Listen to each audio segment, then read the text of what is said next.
Hello friends, इस video में हम बात करेंगे Mirae asset multi cap fund के एनएफओ के बारे में।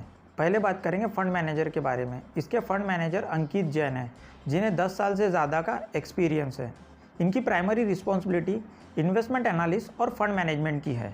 2015 से एज ए रिसर्च एनालिस्ट के तौर पर काम कर रहे हैं। मिराई एसेट ज्वाइन करने के पहले ये इक्वेरियस सिक्योरिटीज़ प्राइवेट लिमिटेड और इन्फोसिस के साथ काम कर चुके थे। एट प्रेजेंट मिराई एसेट के ये 3 फंड मैनेज कर रहे हैं। Mirae asset mid cap fund और इसके अलावा Mirae asset emerging blue chip fund और Mirae asset great consumer fund, जिसमें ये को फंड मैनेजर है। मल्टी कैप फंड किसे कहते हैं? मल्टी कैप फंड में 75% इक्विटी में इन्वेस्टमेंट करना होता है, लार्ज कैप में 25%, मिड कैप में 25% और स्मॉल कैप में 25% करना होता है। रिमेनिंग 25% फंड मैनेजर मार्केट की सिचुएशन के अकॉर्डिंग इन्वेस्टमेंट डिसीजन लेता है। सेबी ने लार्ज, मिड और स्मॉल कैप को क्लासिफाइड कर दिया है। टॉप 100 कंपनियों को लार्ज कैप कहते हैं, जिसमें वोलेटिलिटी कम होती है। 101 से 250 तक की कंपनियों को मिड कैप कहते हैं। इसमें ग्रोथ के चांस ज़्यादा होते हैं as compared to large cap. 250 के बाद की सभी कंपनियों को स्मॉल कैप कहते हैं। स्मॉल कैप स्टॉक आपको सबसे ज़्यादा रिटर्न देते हैं और इसमें वोलेटिलिटी भी सबसे ज़्यादा होती है। अगर मार्केट 30% गिरता है तो स्मॉल कैप स्टॉक 40 से 50% तक के गिर जाते हैं। इनमें लिक्विडिटी भी लार्ज कैप के कंपैरिजन में कम होती है। मल्टी कैप फंड इन्वेस्टमेंट के लिए क्यों बेहतर ऑप्शन है? जब मार्केट क्रैश होता है तो लार्ज कैप के कंपैरिजन में मिड और स्मॉल कैप स्टॉक सबसे ज़्यादा गिरते हैं और मार्केट रिकवर होने पे स्मॉल और मिड कैप स्टॉक सबसे ज़्यादा तेज़ी से भी रिकवर होते हैं। आप देख सकते हैं subprime crisis, corona pandemic, Russia Ukraine war के समय मिड और स्मॉल कैप स्टॉक सबसे ज़्यादा गिरे और इनमें रिकवरी भी सबसे तेज़ी से हुई।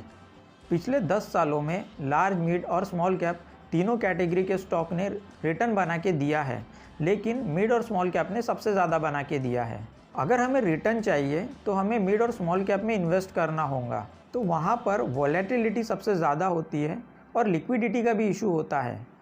अगर हमें कंसिस्टेंट रिटर्न चाहिए तो उसके लिए हमें लार्ज कैप में इन्वेस्ट करना होता है, लेकिन वहाँ पे हमें अल्फ़ा रिटर्न्स नहीं मिलते हैं। अगर मुझे कंसिस्टेंट रिटर्न भी चाहिए और वोलेटिलिटी भी नहीं चाहिए तो इसका सॉल्यूशन है मल्टी कैप फंड। समझते हैं Mirae asset multi cap fund की इन्वेस्टमेंट फिलोसॉफी को। इस फंड में 700 स्टॉक को आइडेंटिफाई करेंगे रिसर्च के लिए। अब इन 700 स्टॉक को 2 पार्ट्स में रखेंगे। पहले 300 स्टॉक को प्राइमरी रिसर्च के लिए रखा जाएगा और 400 स्टॉक को सेकेंडरी रिसर्च के लिए रिजर्व रखा जाएगा। इन 300 स्टॉक को अब 2 बकेट में डिवाइड करेंगे। पहली bucket GARP growth at a reasonable price की रहेंगी और दूसरी बकेट डीप वैल्यू की रहेंगी। अब हम इन दोनों बकेट को समझते हैं। पहली बकेट में ये ग्रोथ ओरिएंटेड बिजनेस में इन्वेस्ट करेंगे। इसका मतलब है कि ये उसी बिजनेस में इन्वेस्ट करेंगे जिसकी ग्रोथ रेट देश की नॉमिनल GDP ग्रोथ रेट से ज़्यादा रहेंगी। कोई भी बिजनेस लंबे समय से ग्रो कर रहा है कंसिस्टेंटली डबल डिजिट में, तो बिजनेस के पॉइंट ऑफ व्यू से वो हमें अट्रैक्ट करता है। लेकिन इन बिजनेस में भी स्ट्रॉन्ग एंटी बैरियर होने चाहिए, जैसे कि प्री टैक्स ROI पूरे 10 साल की साइकिल में कॉस्ट ऑफ कैपिटल से ज़्यादा होना चाहिए। इसका मतलब है कि प्री टैक्स ROI 15% से ज़्यादा होना चाहिए। तब हम कह सकते हैं कि इस बिज़नेस के पास लॉन्ग टर्म में सस्टेन करने के लिए कॉम्पिटिटिव एडवांटेज है, तो ये ओवरऑल बिजनेस में वैल्यू ऐड करता है। किसी भी बिजनेस के लंबे समय में सस्टेन करने के लिए कॉम्पिटिटिव मैनेजमेंट के साथ स्ट्रॉन्ग लीडरशिप भी होनी चाहिए। और तीसरा पार्ट रहेगा वैल्यूएशन का। अब ये जिस बिज़नेस में भी इन्वेस्ट करेंगे वो वैल्यूएशन के पॉइंट ऑफ व्यू से भी रीजनेबल प्राइस पर अवेलेबल रहना चाहिए। तो इस फंड का 75% पोर्टफोलियो इन 3 क्राइटेरिया के अकॉर्डिंग बनेगा। Number 1 growth oriented business, number 2 competitive management and number 3 reasonable valuation. Second bucket में रिमेनिंग 25% ये डीप वैल्यू बिजनेस में इन्वेस्ट करेंगे। इसका मतलब है कि ये किसी भी सेक्टर की कंपनी को आइडेंटिफाई करेंगे जहाँ पर शॉर्ट टर्म में अर्निंग और ग्रोथ क्लियर नहीं है, लेकिन लॉन्ग टर्म में आपको वहाँ पे ग्रोथ नज़र आ रही है। एग्जाम्पल लेते हैं मैन्युफैक्चरिंग कंपनी का, जहाँ पे शॉर्ट टर्म में फायर, फ्लड या स्ट्राइक की वजह से फैक्ट्री को बंद करना पड़ता है या प्रोडक्शन को स्टॉप करना पड़ता है, लेकिन लॉन्ग टर्म में वहाँ पे ग्रोथ जो है वो दिखाई देती है।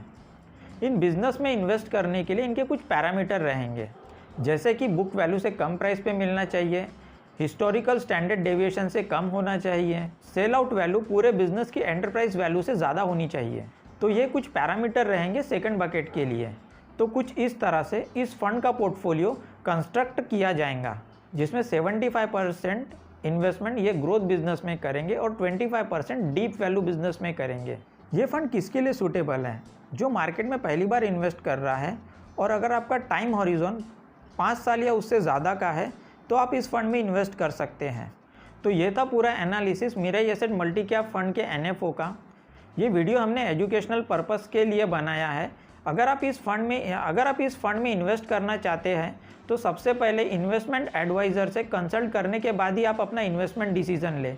अगर आपको ये वीडियो पसंद आया है तो इस वीडियो को लाइक, शेयर और चैनल को सब्सक्राइब करना ना भूलें और कमेंट सेक्शन में बताइए कि आपको ये वीडियो कैसा लगा।